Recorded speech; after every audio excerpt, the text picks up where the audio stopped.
এশীয় brand Symphony বাজারে নতুন একটা বাজেট ফোন এনেছে, হেলিও 20। এখন প্রশ্ন হচ্ছে, এটা কি কেনা ঠিক হবে? চলুন একজন মোবাইল টেকনিশিয়ানের অভিজ্ঞতা থেকে জেনে নেওয়া যাক দাম হিসেবে ফোনটা আসলে কেমন। যে কোনো বাজেট ফোন নিয়ে কথা বলার আগে একটা ব্যাপার কিন্তু মাথায় রাখতে হবে। একজন অভিজ্ঞ টেকনিশিয়ান যেমনটা বলছিলেন, বাজেটটা অনেক কম, সেক্ষেত্রে চাইলেও কোম্পানিগুলো এর চাইতে বেশি দিতে পারে না। তার মানে কিছু না কিছু কম্প্রোমাইজ তো থাকবেই। তো প্রশ্নটা হচ্ছে, এই দামে আমরা আসলে কি পাচ্ছি?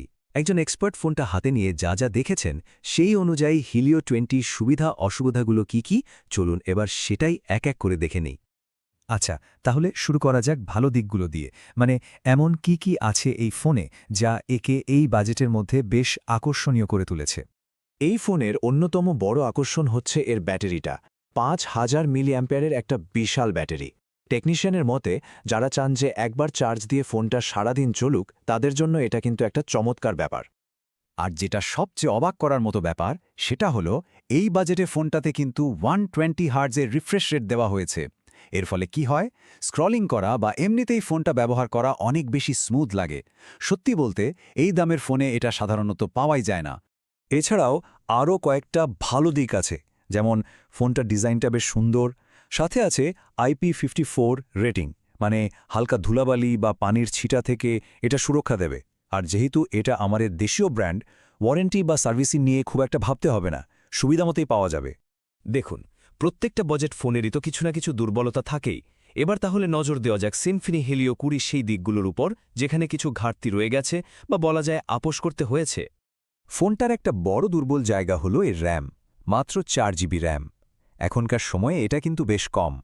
এর ফলটা কি হবে? আপনি যখনই একসাথে কয়েকটা অ্যাপ চালাবেন বা একটু ভারী কাজ করতে যাবেন, দেখবেন ফোনটা স্লো হয়ে যাচ্ছে। আমরা একটু আগে 5000 মিলি অ্যাম্পিয়ারের বড় ব্যাটারির কথা বলছিলাম, তাই না? কিন্তু এখানে একটা সমস্যা আছে।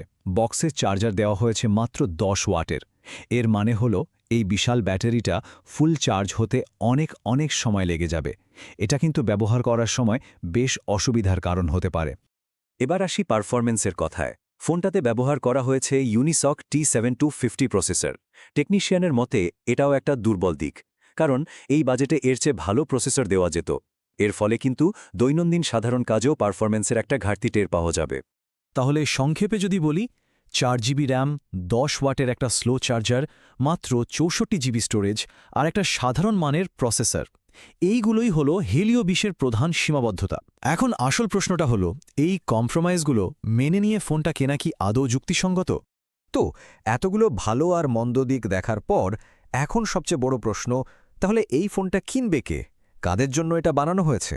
চলুন এবার সেই সিদ্ধান্তেই আসা যাক। এ ব্যাপারে টেকনিশিয়ানের পরামর্শটা কিন্তু একদম পরিষ্কার।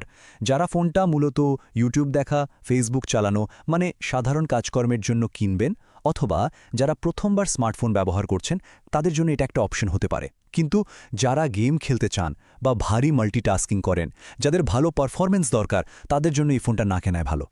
একটা জিনিস কিন্তু ভুললে চলবে না, আমাদের পুরো আলোচনাটাই হচ্ছে 11 থেকে 12,000 টাকার একটা ফোনের ওপর। এই নির্দিষ্ট বাজেটের মধ্যেই সিম্ফনি এই প্যাকেজটা দিচ্ছে, যেখানে কিছু আকর্ষণীয় ফিচার তো আছেই, কিন্তু পারফরম্যান্সের দিক থেকে বড়সড় একটা আপোষও করতে হচ্ছে। সব শেষে সিদ্ধান্তটা কিন্তু এসে দাঁড়ায় একটা মৌলিক প্রশ্নের উপর: একটা বাজেট ফোনে কোনটা বেশি দরকারি, 120 হার্টজের মতো কিছু আধুনিক ফিচার, নাকি র্যাম আর প্রসেসরের মতো একটা নির্ভরযোগ্য পারফরম্যান্স? এই প্রশ্নের উত্তরটা কিন্তু আপনাকেই খুঁজে বের করতে হবে আপনার নিজের প্রয়োজন অনুযায়ী।